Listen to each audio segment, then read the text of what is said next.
పొదుపు సంఘాల అక్కచెల్లెమ్మల ఖాతాల్లోకి వైఎస్ఆర్ ఆసరా 4వ విడతగా 6,394 కోట్ల రూపాయల ఆర్థిక సాయం నేరుగా జమ.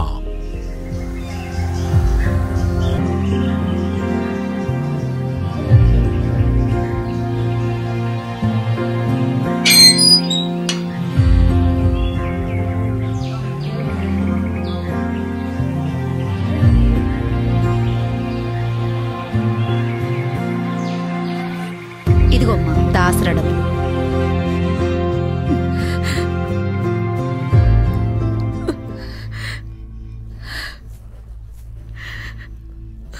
ఇప్పుడు అప్పులన్నీ తీరిపోయాయి కదా, అయినా ఎందుకు ఏడుస్తూ బాధపడుతున్నావు? గతం గుర్తొచ్చిందక్క. అప్పుడు బ్యాంకు వాళ్ళ దృష్టిలో ఎగ్గొట్టిన వాళ్ళవయ్యాం. జగనన్న రాకముందు మన పరిస్థితి ఏంటో తలుచుకుంటేనే భయం వేస్తుంది. జగనన్న వచ్చాడు, ఆసరా ఇచ్చాడు. 10 కాలాల పాటు జగనన్ను చల్లగా ఉండాలి. అన్నం ఉన్నాడు, ఆసరా ఉంది.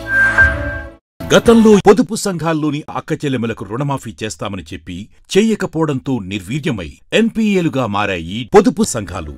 ఇచ్చిన మాట ప్రకారం నా పొదుపు సంఘాల అక్కచెల్లెమ్మలకు 2019 మార్చి 31 వరకు ఏదైతే అప్పుల ఊబులేకిపోయి కొట్టుమిట్టాడుతా ఉన్న అక్క చెల్లెమ్మలకు తోడుగా ఉంటామని చెప్పాము, ఆ మాట తప్పకుండా ఆ అక్క చెల్లెమ్మలకు అండగా ఉండే కార్యక్రమం చేశాం.